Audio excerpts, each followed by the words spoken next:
And welcome to this week's edition of The End Zone, along with my co-host TJ ECKERT. I am Colby Daniels, and we have the Oklahoma State quarterback GOAT, Brandon WEEDEN, with us this week. As it's been a while since we've talked Oklahoma State football. The season ended a while ago, first non-bowl appearance since Mike Gundy's first year in Stillwater, which is still crazy to think about. But Brandon, we're glad to have you. I appreciate it. Glad to be here. Yeah, man, glad you're here. This will be fun.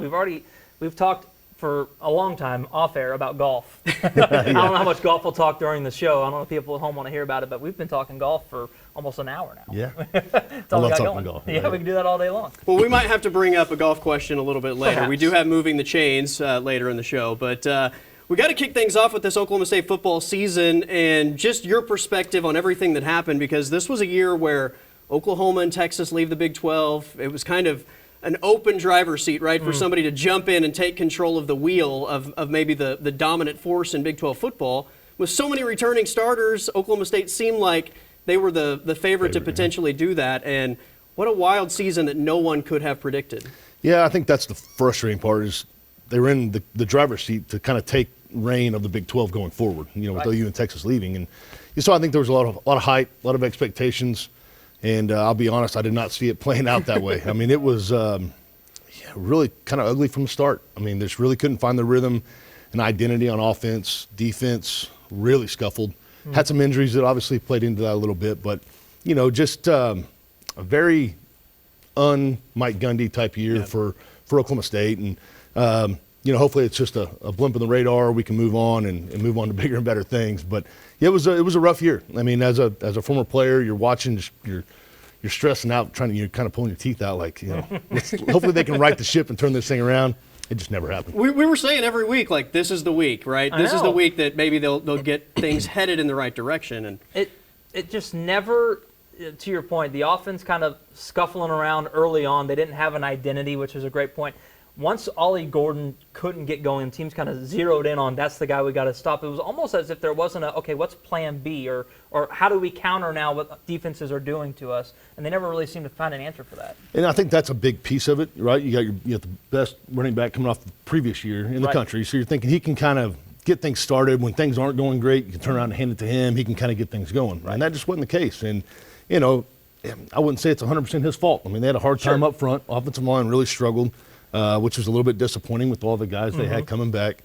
But yeah, I mean, having a guy like that in the backfield, you think he can kind of be the bell cow you need to get some momentum when you especially late in the year and you're playing those physical games. But man, it was a year I haven't seen in a long time. So it was. I'm glad it's over, and I'm ready to move on to the next one. Well, despite the standoff between Oklahoma State and Mike Gundy, he is coming back. Wholesale changes, though, on this coaching staff, and a guy you're familiar with, Doug Meacham, taking over as the OC. Yeah, Meach is great. So Meach was the receivers coach when I was there. Love the guy. Big personality, a lot of fun to be around. He's got a little bit of Todd Monken in him, just a real happy-go-lucky guy. He's a very aggressive play caller. Obviously played offensive line, but he likes to sling the football. So I was excited to see that he came back. Got my roommate Andrew Mitchell back, coaching the offensive line, along with Cooper Bassett. So that'll be fun to see that dynamic. But yeah, I'm excited. I mean, I knew there was going to be some changes made. I didn't know they were going to clean house and start from the top all the way to the bottom. But no, I think exciting times. Good for Coach Gundy. To understand that there was issues there and to take the initiative to move on and do what's best for the program. It's not always easy to do that. No. And he says it all the time. These guys have families. It's a profession. But at the same time, you got to win. And if you don't, that's how things usually happen. You kind of hit on it there, but I want to kind of circle back to that. That's not easy to do, right? These are coaches that have been there for decades, some of them, right? I can't imagine that that's something easy to go through. Those conversations have to be difficult. On the outside, it's like, well, yeah, fire that guy. The receivers are struggling. The offensive line's not playing well. Just fire him. But it's not that easy. It's not that easy. I think about Casey Dunn. Casey Dunn was there when I was there, so 2000. I think he came in 2010, if I remember right, and maybe 2011. But great guy. Done a lot of really good things. Great recruiter, great receivers coach. And it's you become buddies. You spend so much time away from football that you build that relationship. So it's not hard to fire a friend. And it's just unfortunately it's just a nasty part of that industry. And you got to do what you got to do to win. I'm really curious to see what the quarterback situation is going to be next year. And first of all, they might have the toughest pronunciation guide as far as the quarterback room goes in all of the country, with Haas Haney now joining the mix and Maya Luwaki Smith. I think I got that right, but I'm not. I'm going to just pretend that I got it right. But the point is, 4 guys now, right, with the TCU transfer coming in that realistically it feels like have an option to play. And you've obviously been in that quarterback room in Stillwater looking for your first opportunity. But I think all 4 of these guys have something to them, and we'll see which guy ultimately gets the call. Yeah, and without seeing Zane Flores out there, I mean, I was very vocal. I thought it was a little frustrating that he didn't play more. Let's see what you got. Sure. Right. I know he got hurt last year, but there's some games down the stretch where I thought maybe he can get in there and, let him get his feet wet, let him get hit, let him scuffle a little bit. That way, at least knows what to expect when he's throwing the fire. But yeah, the other guys, I mean, you got athletic quarterbacks, guys can throw it pretty well. Obviously, very more mobile, which I think that's where the position's kind of going, even at the next level. So yeah, no, I'm excited. Not a lot of experience. I think that's probably the biggest issue, I would say. But I think Meach will do a good job with those young guys that haven't played a lot and keep it simple for them. Just got to have guys around them and got to have running game and guys with receivers step up. Maybe in the weeds a little bit here, but how do you think Meacham's system works with a mobile quarterback? You like it? I do. I think. And again, I'm so far removed now, but I just from the outside looking in, I mean, he wants to do the air raid stuff. He wants to play fast. He's had mobile quarterbacks. I think he, I don't know if it's like Lamar Jackson, right? We're not do zone read, do quarterback power, but I think these guys are athletic enough that he's a creative guy. Well, I'll just say that he's very creative. He's going to think outside the box a little bit. So it'll be fun from week in and week out to see what he draws up, because it's going to be different than when I was playing or. Even Clint could run, but those guys, it's just a different system now than when Dana and Todd Monken were there calling plays. I think you could run QB power. 1 yard, baby. That's all we need. You can run against Stanford, right? I mean, it took forever, but one of the best quarterback runs in OSU history. Clint did proclaim himself the fastest OSU quarterback He did say that. in program history when he was here. I'll take J.W. Walsh over Clint. Okay, all right. Well, It'll there be we go. close. They're There both we go. pretty good. I shouldn't. I have no reason to talk about that. I was at the bottom of the. Well, you have no bias, right? That's right. You have no bias. You're not in the They can both conversation. run. So there you go. All right, Brandon Weeden is joining us, former Oklahoma State quarterback, and also spent some time in the NFL, including 2 years with the Dallas Cowboys. We'll get his take on the Cowboys' head coaching job. That's next here on the End Zone.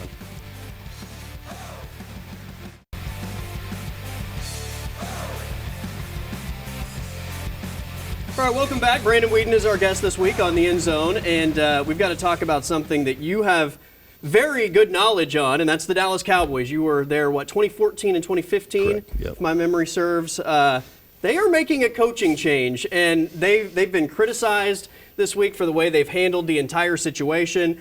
As a lifelong Cowboy fan, I always call it the circus, right? I mean, because it has a circus-like atmosphere. And how else would you expect them to handle something like this? I mean, this just kind of seems to be the way that they do business. But another former Cowboy quarterback had an interesting take early in the week about what the Cowboys did with Mike McCarthy and maybe how coveted this job is. Troy Aikman said, "I think most football people that take over as head coach want to do things on their terms, and that's hard to do in Dallas." You take Dan Campbell, for instance. Is Dan Campbell if he is with the Cowboys? It's hard to imagine that he is. It's hard to imagine that a lot of these coaches might be. I love the Dallas Cowboys. I played there for 12 years. I wish them well, but to say it's a coveted job, I'm not sure I would necessarily agree with that. So obviously times change, and I'm sure a lot of that front office might be different than when you were there, but you are familiar with just the way that things are run. So, I mean, how much truth is there to what Troy Aikman is saying about the Cowboys? I mean, he's spot on. And you just don't expect Troy to say that. It's the same front office. I mean, obviously Jerry calls the shots, and then Will McClay. All those guys are they're all the same guys. That place is so unique. We don't have enough time on the segment to talk about it, But as long as Jerry is calling the shots, I mean, it is not a coveted job. I mean, let's just call a spade a spade. I mean, I look at Deion. Everybody, there's a lot of talk about Deion going there. Obviously, he's done a great job at Colorado. Do those personalities click? And if I'm Deion, do I want to take that job? Right. And because you want to have control and have a little bit of roster control and have some say. Because if you don't win, you're the guy getting fired. So. it's such a unique environment. If I had my choice among others, I'm not sure it would be my number one choice. It's just it's too much of a spectacle. You have no control. Everybody throws around the term puppet. You're essentially a puppet. Yeah. And you're going to do what Jerry says, and whether you like it or not. So Troy's spot on. He's not a very outspoken guy usually. Right. That's what was so for him to shocking say about the that, comments. Yeah. And he is spot on. I couldn't agree anymore. I couldn't say it any better. Dan Campbell's definitely not the Dan Campbell he is in Detroit. Yeah. He wouldn't be that in Dallas. So it's a mess. It's a mess down there. Mike McCarthy, I didn't think that was a great hire. I didn't think it was a good fit personality-wise and all that. But it's going to be interesting to see who they go get. It's a big-time job, obviously. You got a great quarterback. You got a good receiver. You got some pieces. They're just not built to win right now. What is a good personality fit there then? That's what I was thinking as you were answering. I'm like, okay, so what would work there with Jerry? I think you got to have a guy that's going to have be able to push back a little bit, and I think that's the only way it gets done. I mean, because look at Jason Garrett. I love Jason Garrett. Great guy. I played for him. I'm not sure he's the personality that's going to push back. Mike McCarthy, clearly not the guy that's going to push back. You got to have. It's the Dallas Cowboys. I mean, right. that brand travels. We played over in London. There was Dallas Cowboy people there. I mean, it's a global deal. You got to have a guy in there that can see eye to eye, can put his foot down and say, hey, no, we need to do this. And I don't know. It'll be interesting to see who they go get. I love Dion. I love everything he's doing. I just do not see him being a fit with that personality going into Dallas. I just think it's a recipe for disaster. It seems like too much of a clash. Same thing if it were to be Bill Belichick. But like you said, you have to have some pushback. I always just thought like maybe a guy like Pete Carroll would be able to massage a pushback enough because he's kind of laid back, but he still kind of like does his thing in control without being like Bill Parcells about it and just all in your face. I don't know. It's going to take a very unique type of guy to make that work and be successful if it can work and be successful. One thing real quick is you look at the betting odds and who's favored and all those, and there are a lot of young guys, a lot of non-head coach experience. You don't see it. There's no Pete Carroll. There's really no Bill. I mean, I'm sure they're on there, but the top 5 or 6 guys are all younger guys, offense coordinator, defense coordinators that don't have any head coach experience. And I'm not sure that's the answer. Another thing back to Dion. I think if I'm Dion, I'm thinking, okay, I'm a Hall of Famer. I played there. I have a great relationship with Jerry. If things go south, you spoil that. Right. It could get messy, in my opinion. No doubt. That's just the taking football aside. That's off the field. That's relationships and everything else. Does Dion want to jeopardize that? We'll find out. A guy who was up high on the list, Lincoln Riley. Again. I It don't happens every year. get that. Take that for what it it's won't worth, happen, but again, that's just another name that seems to get elevated every time these openings come up. I don't know if that's going to By the way, Kellen Moore, the betting favorite at last check. All right, we've got to take a timeout. Brandon Weeden in the hot seat. We're moving the chains next here on the End Zone. All right, welcome back to the End Zone. It's time for everyone's favorite segment, Moving the Chains. Brandon Weeden is our guest this week. So, simple concept. You start with 1st and 10. We'll fire a question your way. Depending on how well or not well you answer it, we will grade that answer and give you positive or negative yardage. The goal is to get a first down. If you can put one in the end zone, though, that's even better. Okay. So Clint Shelf did. Clint Shelf got one. No pressure, right? Who was in that quarterback room back in 2011, which is actually the perfect segue.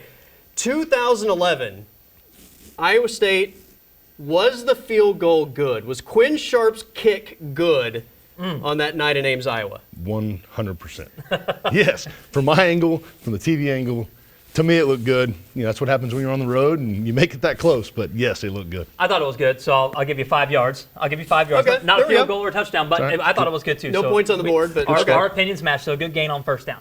2nd and 5. We like doing Mount Rushmores here, so I need 4 guys. We're talking wide receivers. Wide receiver you, right, with Oklahoma State. So who would you say your 4 wide receivers from OSU would be on Mount Rushmore? That's a tough one. There's I got to go. My guy JB's got to be 1. Yep. Des Bryant, one of my all-time favorite. Got to be 2. Man, you got to say what Rashawn Woods did was really impressive. Oh man, it's hard. There's so many good ones. Let me go back to Hartley Dykes. Yeah. I got to throw James Washington in there. Okay. A little more recent. The guy's a stud. I like that. He was Also a Biletnikoff winner, right? Yeah. I think that's a good list. I like Okay. those 4. Yeah.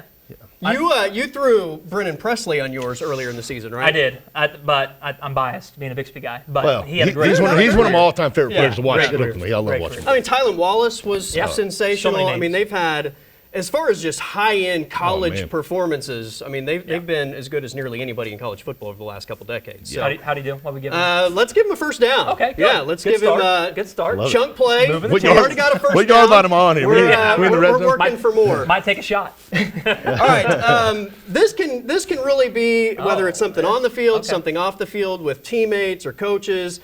This could be Your favorite memory as far as your time at Oklahoma State goes?